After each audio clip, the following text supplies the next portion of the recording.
Inventory manajemen persediaan. Kenapa? Karena persediaan itu merupakan salah satu aspek ya, aset yang paling mahal ya pada perusahaan itu. Karena 25% dari modal perusahaan itu direpresentasikan dalam bentuk persediaan.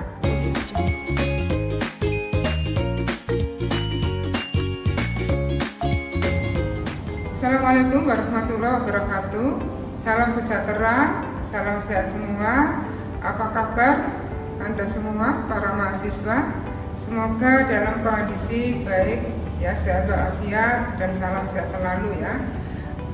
Hari ini kita akan membahas materi tentang inventory manajemen persediaan. Kenapa? Karena persediaan itu merupakan salah satu aspek ya, aset yang paling mahal ya pada perusahaan itu. Karena 25% dari modal perusahaan itu direpresentasikan dalam bentuk persediaan. Persediaan itu nanti akan membentuk hubungan antara produksi dan penjualan produk. Sehingga manajemen persediaan itu merupakan kegiatan untuk menjaga jumlah optimal barang yang dimiliki ya. Dan persediaan itu merupakan salah satu bagian dari manajemen operasional dan manajemen produksi.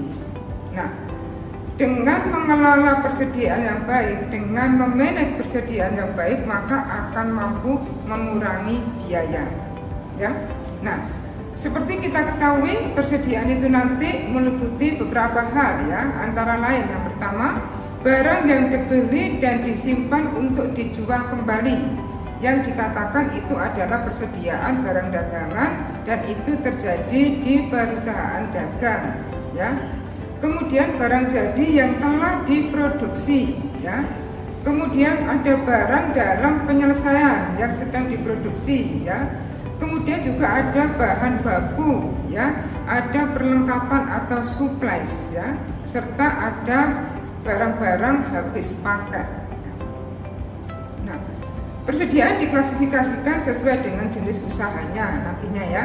Ada ya persediaan yang ada di perusahaan jasa, biasanya adalah supplies, bahan pembantu, lalu persediaan barang dagangan yang biasanya ada di perusahaan dagang, dan persediaan barang jadi ya, barang dalam proses dan bahan baku yang biasanya ada di perusahaan manufaktur ya. Nah, sehingga boleh dikatakan jenis persediaan itu nanti ada persediaan barang dagangan, persediaan manufaktur, dan persediaan rupa-rupa ya. Nah, berikutnya kita akan menetapkan persediaan. Menetapkan jumlah persediaan yang ada itu merupakan hal yang sangat penting yang sudah saya katakan tadi. Untuk apa? Untuk menjaga jumlah yang optimal ya, jumlah yang optimal pada persediaan itu sendiri. Karena persediaan yang terlalu kecil itu nanti akan berdampak pada hilangnya kesempatan untuk menjual, sehingga kita akan kehilangan untuk memperoleh laba ya. Kemudian kalau persediaan itu terlalu besar, maka adanya biaya yang besar. Karena adanya persediaan yang besar di gudang, maka nanti akan memerlukan biaya-biaya penyimpanan persediaan itu sendiri ya. Oleh karena itu, fokus di dalam kita mengelola persediaan, memanage persediaan adalah yang pertama ya. Berapa banyak yang harus dipesan pada waktu tertentu untuk persediaan itu ya. Berapa banyak jenis persediaan yang harus disimpan. Kapan sebaiknya persediaan itu dipesan ya, sehingga tujuannya adalah untuk menyediakan persediaan yang dibutuhkan itu secara dengan jumlah yang optimal untuk menyokong operasi ya dengan biaya yang minimal ya. Nah, terkait dengan itu maka ada beberapa biaya persediaan, antara lain adalah biaya penyimpanan persediaan, biaya pengadaan persediaan, biaya persiapan produksi, biaya akibat kekurangan persediaan. Nah, itu adalah biaya-biaya yang timbul terkait dengan persediaan ya. Biaya simpan, apa itu? Biaya untuk menyimpan, merawat, menjaga persediaan ya. Misalnya adalah biaya sewa gedung, biaya penjaga gudang, biaya listrik gudang ya, asuransi, biaya peralatan untuk perawatan. Nah, itu semuanya adalah biaya simpan ya. Yang kedua adalah biaya pesan. Biaya yang timbul selama proses pemesanan. Misalnya biaya administrasi ya, biaya kita telepon, biaya ongkirnya ya, biaya bongkar muatan, itu merupakan biaya pesan ya. Kemudian ada biaya penyiapan ya, biaya yang timbul untuk menyiapkan mesin atau proses untuk produksi. Jadi misalnya biaya untuk membersihkan dan menyiapkan mesin, biaya servis, biaya setting mesin, nah itu semua masuk ke biaya persediaan ya. Kemudian yang terakhir adalah biaya kehabisan bahan ya, biaya yang timbul jika terjadi kehabisan bahan. Yang dikatakan ini adalah biaya opportunity sebetulnya ya, yaitu biaya kehilangan penjualan, biaya kehilangan pelanggan, selisih antara harga beli dengan harga supplier ya. Nah, itu semua adalah biaya kehabisan bahan ya. Nah, yang termasuk biaya simpan tadi ya, biaya simpan itu ada biaya sewa gudang, biaya pemeliharaan, biaya modal, pajak dan asuransi ya. Nah, biaya simpan atau carrying cost ini nanti perlu kita perhitungkan dengan cara yang betul-betul tepat ya. Nanti ada dua cara ya, cara menghitungnya, yaitu berdasarkan persentase tertentu dari nilai inventory rata-rata atau bisa berdasarkan biaya per unit barang yang disimpan, yang biasanya dari jumlah rata-rata ya. Nah, biaya yang termasuk pada biaya pesan ya, atau ordering cost ya. Yang pertama adalah biaya selama proses pesanan, biaya pengiriman permintaan, biaya penerimaan permintaan, biaya penempatan barang ke dalam gudang ya, biaya proses pembayaran ke supplier. Nah, itu semua adalah biaya pesan ya. Nah, supaya kita itu jumlah persediaan itu optimal, maka kita bisa menggunakan rumusan. Walaupun rumusan ini masih tradisional sifatnya, tetapi paling tidak dengan menggunakan rumusan ini kita bisa menghitung berapakah persediaan yang harus ada di gudang untuk meminimumkan biaya persediaan. Nah, modelnya namanya adalah model EOQ ya, Economic Ordering Quantity Model.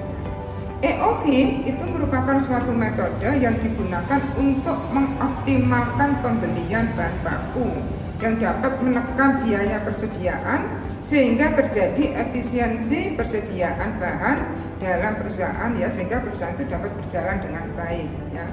Itu ada dua dasar keputusan dalam model EOQ, yaitu yang pertama berapa jumlah bahan mentah yang harus dipesan pada saat bahan tersebut perlu dibeli kembali ya.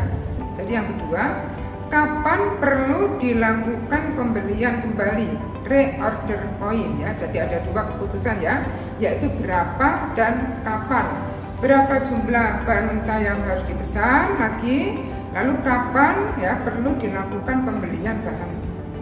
Nah, rumusan dari EOQ ya itu adalah akar dari 2 ya dalam kurung ya, dikalikan kebutuhan tahunan dikalikan dengan biaya pesan dibagi dengan biaya simpan per unit per tahun ya. EOQ ya, itu rumusannya seperti itu. Nah, nanti Anda bisa membaca di literatur yang berikutnya ya. Nah, di dalam EOQ, dalam model EOQ tentu saja ini adalah sebuah model, dan model itu pasti ada asumsinya ya.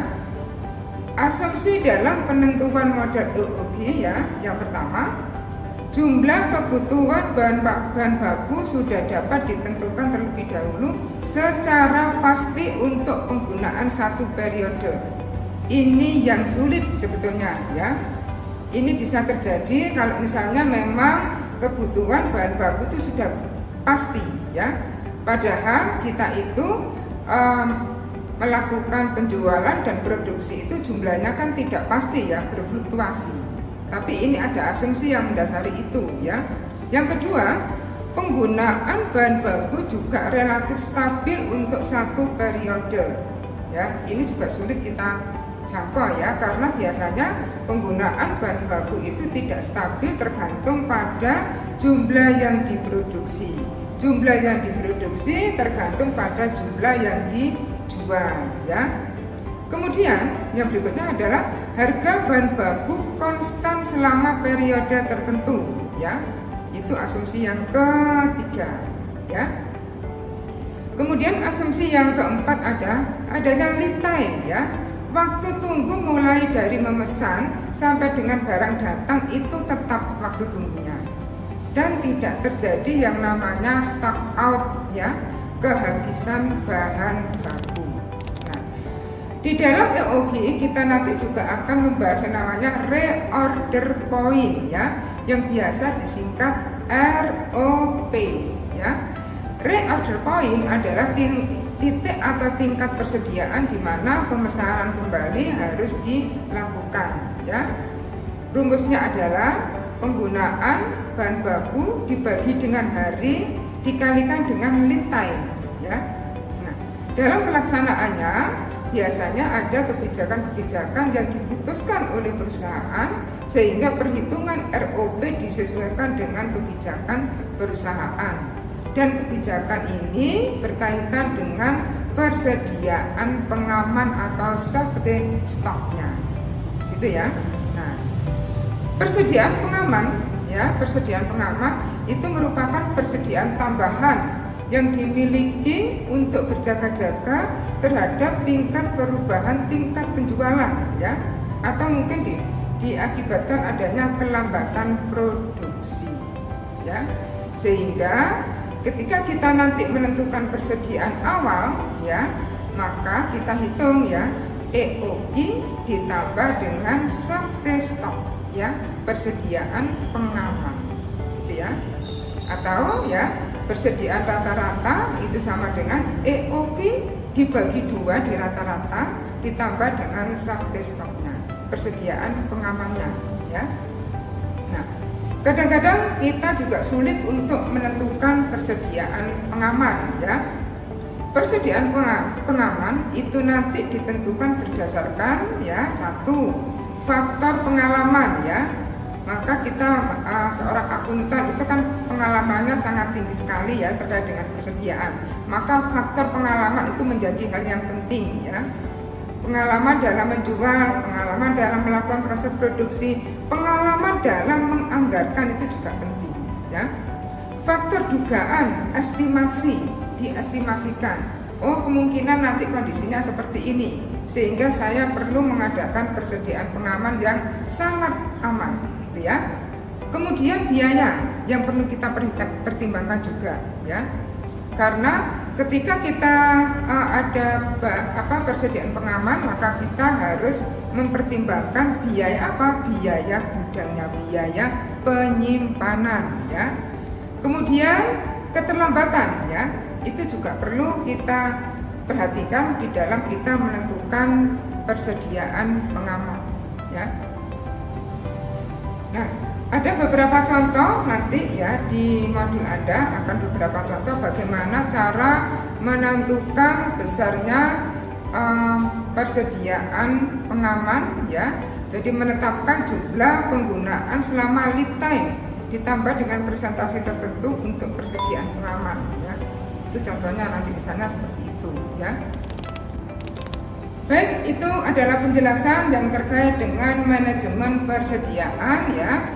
Untuk lebih mengayah ya, supaya pengayaan Anda nanti lebih bagus, maka ada baiknya Anda membaca juga buku textbooknya ya, yang sudah kita sepakati bersama.